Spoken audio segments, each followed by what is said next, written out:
حضرت محمد بن سیرین اور حضرت حسن بصری رضی اللہ تعالیٰ عنہ، ان دونوں کا ایک زمانہ ہے اور یہ دونوں تابعی ہیں۔ ان میں سے ایک کا وصال ہوا، انتقال ہوا، حضرت محمد بن سیرین کا وصال ہوا یا حضرت حسن بصری کا وصال ہوا، تو دوسرے تابعی جو ہیں ان کے جنازے کے لیے نہیں گئے۔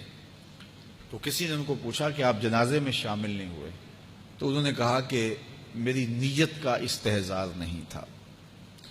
تو آج نیت کا استحضار تو دور کی بات ہے، ہماری نیت ہی دوسری ہوتی ہے، تو پھر اعمال خیر نہیں رہتے۔ تو یہ بنیادی چیز ہے۔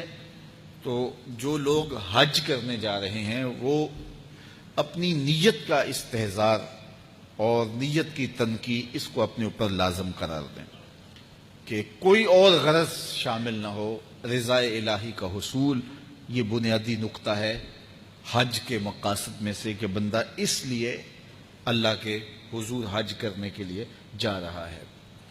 تو حاجی تو وہ بن ہی جائے گا، خود بخود ہی ہو جائے گا۔ اچھا، کئی لوگوں کا یہ خیال ہوتا ہے کہ میں نے ایک حج کیا ہے تو حاجی بن جاؤں گا، اور زیادہ حج کیے جائیں گے تو پھر الحاج بن جاؤں گا۔ تو یہ ایک عوام کی غلط فہمی ہے۔ حاجی اور حاج ان دونوں کے اندر کوئی فرق نہیں ہے۔ حاجی بھی اس میں فاعل کا صیغہ ہے اور حاج بھی جو ہے وہ اسی معنی میں ہے۔ تو حاجی ہو یا حاج ہو، الحاج ہو، الحاج الف لام تو معرفہ کے لیے لگ گیا۔ تو اس سے یہ جو لوگوں کے اندر غلط فہمی ہے کہ حاجی ایک حج کرنے والے کو کہتے ہیں، اور الحاج کئی جس نے حج کیے ہو، جسے فلاں تو الحاج ہے، یعنی اس نے بہت سارے حج کیے ہیں۔ تو ایک حج کرنے والا بھی الحاج ہو سکتا ہے اور متعدد حج کرنے والا بھی حاجی ہے۔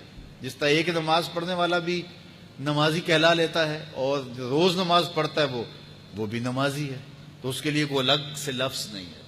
اور بعض لوگوں کا یہ خیال ہے کہ جو جمعۃ المبارک کے دن حج آئے وہ حج اکبر ہوتا ہے اور باقی شاید چھوٹے حج ہوتے ہیں۔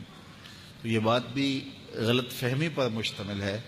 جمعۃ المبارک کے دن اگر کوئی حج آ جائے تو ظاہر ہے جمعہ کی برکتیں بھی ساتھ شامل ہو گئیں، لیکن حج اکبر یا حج اصغر کی یہ تقسیم نہیں ہے۔ عمرے کو حج اصغر کہا گیا ہے اور جو حج ہے اس کو حج اکبر کہا گیا ہے۔ تو ہر حج یہ حج اکبر ہی ہے، اور حج اصغر العمرہ وہ عمرہ ہے۔ تو یہ دو غلط فہمیاں ہم دور کر لیں کہ ایک تو حاجی اور حاج میں کوئی فرق نہیں ہے، حاجی بھی اس میں فاعل کا صیغہ ہے اور حاج بھی اسی معنی میں ہے۔ تو اگر کسی کو یہ شوق ہو کہ میں نے زیادہ حج کیے تو میں الحاج کہلا لوں گا، تو وہ جناب ایک سے بھی لکھ سکتا ہے۔ اس کو اگر اس لیے جانا ہے تو اتنے پیسے خرچ کرنے کی ضرورت نہیں ہے، وہ ایک حج سے بھی جو ہے وہ الحاج لکھ سکتا ہے۔ تو یہ مقصد نہیں ہے کہ میں حاجی کہلاؤں یا الحاج کہلاؤں۔ اگر یہ مقصد ہو گیا تو پھر یہ ساری کی ہوئی محنت ضائع چلے گی۔ مقصد رضائے الہی کا حصول ہے۔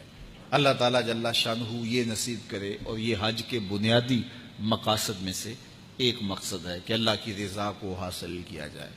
فرمایا تمہارے گوشت، تمہارے خون اللہ کو نہیں پہنچتے۔ یہ جو تم قربانیاں ذبح کرتے ہو، نہ تو خون پہنچتا ہے نہ تمہارا گوشت اللہ کو پہنچتا ہے۔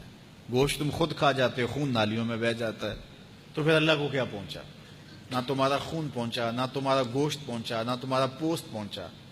فرمایا اللہ کو تمہارے دل کا تقوی پہنچتا ہے۔ تو یہ نیت کے فرق سے عمل ہوتا ہے، یہ بات ذہن میں رکھیے۔